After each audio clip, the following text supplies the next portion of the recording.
Ladies and gentlemen, welcome to Chanel Jasmine, the best novel Chanel for romantic stories. Hai guys, selamat datang di channel Jasmine, channel terbaik untuk menyimak novel-novel romantis. Mohon dukung channel ini dengan subscribe, like dan share video-video yang ada di channel ini. Terima kasih.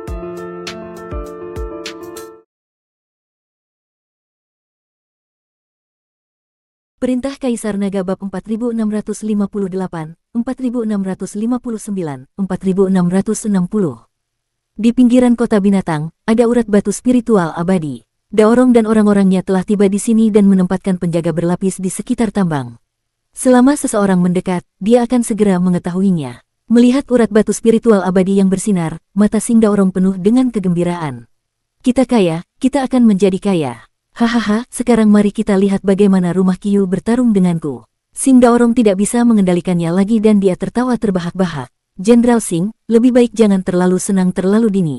Rumah Qiu pasti telah mengirim orang ke sini. Sekarang kita harus memikirkan strategi untuk menghadapi musuh. Dev mengingatkan Sing Daorong. Ya, benar. Dia, Qiu Wanxing, harus disingkirkan sekarang. Jika dia mengambil alih tambang batu spiritual abadi, maka seluruh kota binatang akan menjadi miliknya. Sing Daorong mengangguk dan berkata, Jenderal Sing, aku ingin tahu siapa yang lebih baik antara kamu dan Qiu Wanxing.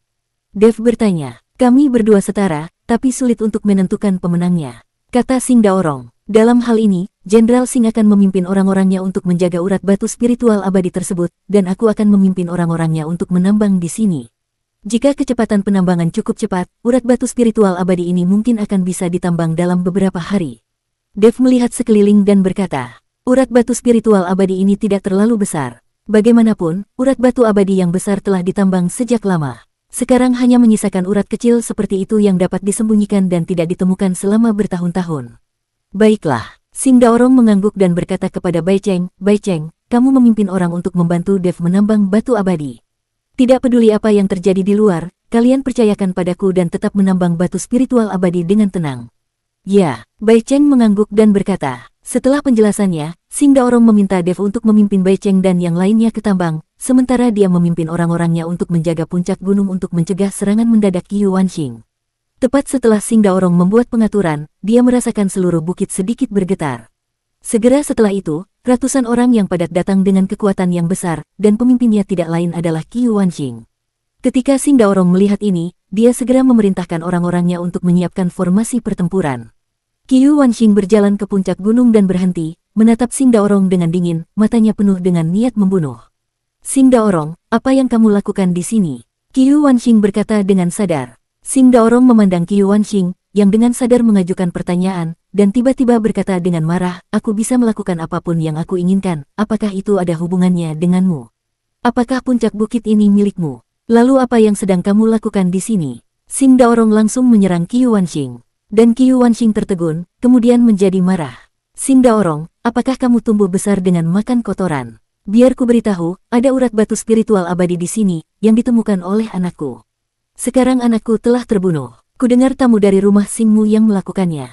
Aku menyarankanmu untuk menyerahkannya dan kalian semua keluar dari tempat ini. Kalau tidak, jangan salahkan aku karena bersikap kasar padamu. Qiu Wanxing meraung keras, suaranya seperti bel yang keras, menembus ratusan mil. Ketika Sing Daorong mendengar ini, seringai muncul di bibirnya, dan matanya menunjukkan penghinaan dan penghinaan, seolah-olah dia sedang mengejek ketidaktahuan dan kesombongan Qiu Wanxing. Qiu Wanxing, anakmu tidak pandai. Belajar dan keterampilannya tidak sebaik yang lain. Dia pantas mati, dan bagaimana aku bisa membiarkan tamu dari rumah Sing, bisa dikritik begitu saja oleh orang yang tidak kompeten sepertimu. Adapun urat batu spiritual abadi, segala sesuatu di dunia dapat diperoleh oleh mereka yang ditakdirkan untuk mendapatkannya. Siapapun yang menemukannya adalah milik siapapun yang menemukannya. Apakah menurutmu, rumah Sing kita adalah kesemek lembut yang dapat diatur oleh orang lain? Sing Daorong sama sekali tidak takut pada Qiu Wanxing. Ketika Qiu Wanxing mendengar ini, wajahnya menjadi pucat karena marah, janggutnya berdiri tegak, dan matanya melebar, seperti singa yang akan menjadi marah, memancarkan niat membunuh yang membuat jantung berdebar-debar. Sing Daorong, kamu sedang menggali kuburmu sendiri. Jika kamu tidak memberiku penjelasan hari ini, kamu tidak akan pernah meninggalkan tempat ini hidup-hidup. Aku ingin kamu tahu konsekuensi menyinggung keluarga Qiuku. Aura di tubuh Qiu Wanxing mulai meledak, dan seluruh gunung langsung diselimuti aura yang menakutkan.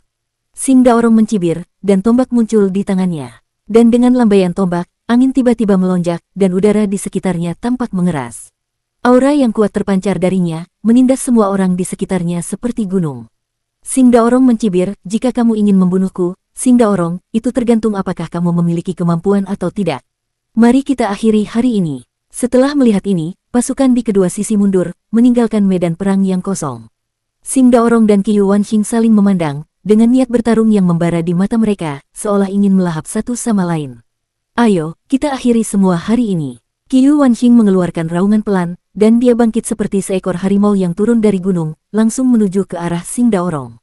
Dia mengepalkan kedua tangannya, dan tinju itu dibungkus dengan energi sejati yang keras, seperti dua sambaran petir, menembus langit dan mengenai dada Sing Daorong. Sing Daorong mendengus dingin, dan bukannya mundur, dia malah maju, tombaknya seperti naga, langsung menuju ke organ vital Qiyu Wanxing. Tubuhnya fleksibel dan dia bergerak di sekitar medan perang seperti seekor naga. Tombak itu tampak hidup di tangannya. Setiap pukulan mengandung kekuatan untuk menghancurkan gunung dan memecahkan batu, mengarah langsung ke tenggorokan, jantung, dan tempat fatal lainnya. Keduanya bentrok seketika, bayangan senjata dan tinju mereka saling terkait dengan angin, menyebabkan batu beterbangan dan debu beterbangan. Setiap gerakan dan setiap gerakan penuh dengan kekuatan dan keterampilan, seolah-olah akan meratakan seluruh gunung. Sosok mereka bergerak cepat di medan perang, seperti dua sambaran guntur, menyilaukan dan sulit ditangkap. Boom! Terdengar suara keras, dan mereka berdua mundur beberapa langkah. Tanah terguncang oleh kekuatan mereka dan retak, seolah-olah bumi berguncang. Semua orang yang menyaksikan pertempuran itu ketakutan. Kekuatan semacam ini jarang terjadi di kota binatang. Mereka mundur satu demi satu, takut terlibat dalam pertempuran yang mengerikan ini. Qiyu Wanxing meraung dengan marah, energi seluruh tubuhnya mendidih, dan dengan suara angin kencang dan guntur yang membungkus tinjunya, dia bergegas menuju Sing Daorong lagi. Setiap pukulannya sepertinya membawa kekuatan langit dan bumi, mengenai tombak Sing Daorong dengan suara yang memekakkan telinga. Sing Daorong juga tidak menunjukkan tanda-tanda kelemahan. Dia menggoyangkan tombaknya, ujung tombaknya bersinar dengan cahaya dingin, seperti naga perak yang terbang di udara. Pertarungan keduanya pun semakin sengit, dengan jurus-jurus mematikan dan jurus-jurus yang mengejutkan. Sosok mereka bergerak cepat di medan perang, terkadang melompat ke langit dan terkadang menyelam ke tanah, seolah-olah sedang melakukan tarian antara hidup dan mati. Langit tertutup awan gelap dan guntur menderu, seolah-olah langit dan bumi pun terguncang oleh pertempuran yang belum pernah terjadi sebelumnya ini. Sing Daorong tiba-tiba berteriak keras, dan tombak itu membuat lintasan terang di udara, seperti meteor yang melesat melintasi langit malam, langsung mengenai kepala Qiyu Wanxing. Qiyu Wanxing mendengus dingin, berbalik ke satu sisi, dan menghindari pukulan itu. Namun, tombak Sing Daorong berputar di udara seolah-olah memiliki spiritualitas, dan menusuk pinggang Qiyu Wanxing lagi. Qiyu Wanxing menjadi pucat karena ketakutan dan buru-buru menghindar, tetapi ujung tombak Sing Daorong masih menembus pakaiannya, meninggalkan luka yang dalam. Dia meraung dengan marah, mengubah tangannya menjadi cakar, dan mencakar dada Sing Daorong, mencoba menekan lawannya dengan keunggulan pertarungan jarak dekat. Sing Daorong mendengus dingin, melompat mundur, dan menghindari serangan Qiyu Wanxing. Dia menggoyangkan tombaknya, dan ujung tombaknya menembus Qiyu Wanxing seperti tetesan air hujan. Dan setiap tembakan tepat dan cepat, seolah-olah akan menembus tubuh Qiyu Wanxing menjadi saringan. Tak mau kalah, Qiyu Wanxing menari dengan tangannya, membentuk penghalang Zenki, mencoba menahan serangan Sing Daorong. Namun, tombak Sing Daorong seperti cahaya fajar, menembus formasi penghalang dan mendekati organ vital Qiyu Wanxing. Keduanya bolak-balik, bertarung tanpa henti, dan seluruh dunia tampak berubah warna. Sosok mereka bergerak cepat di medan perang, terkadang saling berpapasan, terkadang bertarung berdampingan, seolah-olah sedang terlibat dalam pertarungan diam-diam. Seiring berjalannya waktu, pertarungan antara keduanya menjadi semakin intens, dan fluktuasi energi spiritual melonjak seperti gelombang laut, menutupi seluruh gunung. Para prajurit di sekitarnya mundur jauh karena takut terpengaruh oleh kekuatan ini. Akhirnya, setelah terjadi tabrakan yang dahsyat, keduanya terbang pada saat yang bersamaan, terjatuh dengan keras ke tanah, muntah darah, dan jelas terluka parah. Tubuh mereka meluncur di tanah untuk jarak tertentu sebelum akhirnya berhenti. Sing Daorong berjuang untuk bangkit dari tanah, menyeka darah dari sudut mulutnya, matanya masih bertekad. Sing Daorong mencibir dan berkata, Qiyu Wanxing, kamu sungguh hebat hari ini, tapi tidak ada dari kita yang menang. Pertempuran ini hanya hasil imbang sementara. Qiyu Wanxing juga berdiri dengan terhuyung-huyung, wajahnya sepucat kertas, dan ada darah di sudut mulutnya, tapi dia masih memaksakan senyum dan berkata, pertarungan ini adalah pertarungan yang bagus antara satu sama lain. Tapi masalah urat batu spiritual abadi pasti tidak akan berhenti di sini. Pertarungan di antara kita baru saja dimulai. Keduanya saling memandang, dengan kemarahan yang mendalam di mata satu sama lain. Mereka tahu bahwa meskipun pertarungan ini telah berakhir, pertarungan sesungguhnya baru saja dimulai, dan dendam di antara mereka tidak dapat diselesaikan dalam pertempuran ini. Melihat hal ini, para prajurit di sekitarnya melangkah maju satu demi satu untuk membantu jenderal mereka.